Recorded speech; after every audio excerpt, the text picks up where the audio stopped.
शरद पवारांनी सांगितलेलं आहे तामिळनाडूच्या पद्धतीने पवारांचं आयुष्यभर राजकारण धकवण्यामध्ये झालं. मी ग्रामीण माणूस असल्यामुळे ग्रामीण शब्द धकवणं म्हणजे काय, आजचा दिवस काढून घ्या. तमिळनाडूला मिळालेलं आरक्षण आजही सुप्रीम कोर्टात आहे, आजही सुप्रीम कोर्ट त्याचा निर्णय लागला नाही, आजही सुप्रीम कोर्टात.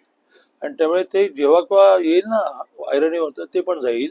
याचं कारण जोपर्यंत आपली घटना आणि घटना म्हणण्यापेक्षा त्यावर दिलेले सुप्रीम कोर्टाचे निर्णय 50% एक्सेल काल देत नाही. एकदाच सुप्रीम कोर्टाने 50% एक्सेल दिलं, ते आपण घालून बसलो. दॅट इज EWS, आर्थिक दृष्ट्या मागासांची वर्षाला आई वडिलांचं उत्पन्न 8 लाखापेक्षा कमी असणाऱ्यांचे आरक्षण सुप्रीम कोर्टाने मस्त शिक्कामोर्तब केलंय. ते खरं मराठ्यांचं आरक्षण आहे.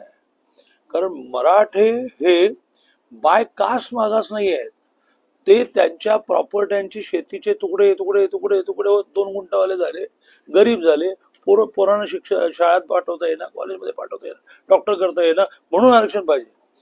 दलितांसारखं त्यांना अस्पृश्यतेची भावना नाही मिळाली. गावाबाहेर राहा, शिवू नको असं नाही झालं. दॅट इज नॉट अ सामाजिक आरक्षण, ते आर्थिक आणि शैक्षणिक मागासांचं आरक्षण असल्यामुळे ते आरक्षण देताना आपल्याला 50% एक्सीड करता येत नाही. फक्त ज्याचा फायदा मराठ्यांना खूप झाला, आजही होईल, उद्या होऊ शकतं, ते आर्थिक मागासांचं आरक्षण आहे, ज्याला सुप्रीम कोर्टाने शिक्कामोर्तब केले. चलो 10% एक्सीड करू. त्याच्या व्यतिरिक्त तमिळनाडू सहित कोणालाही 50% एक्सीड करायला दिलेलं नाहीये. आणि जर तमिळनाडू पॅटर्न करायचा होता तर 4 वेळा शरद पवार मुख्यमंत्री होते, का नाही केलं?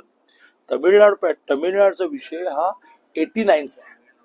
हा, त्याच्या आधी एकदा मुख्यमंत्री होते शरद पवार, त्यानंतर 3दा होते. केंद्रात सरकार 15-15 वर्ष होतं, राज्यात सरकार 10-10 वर्ष होतं. मग तुम्ही काय नाही केलं? आणि आता शहाणपणा शिकवता लोकांना.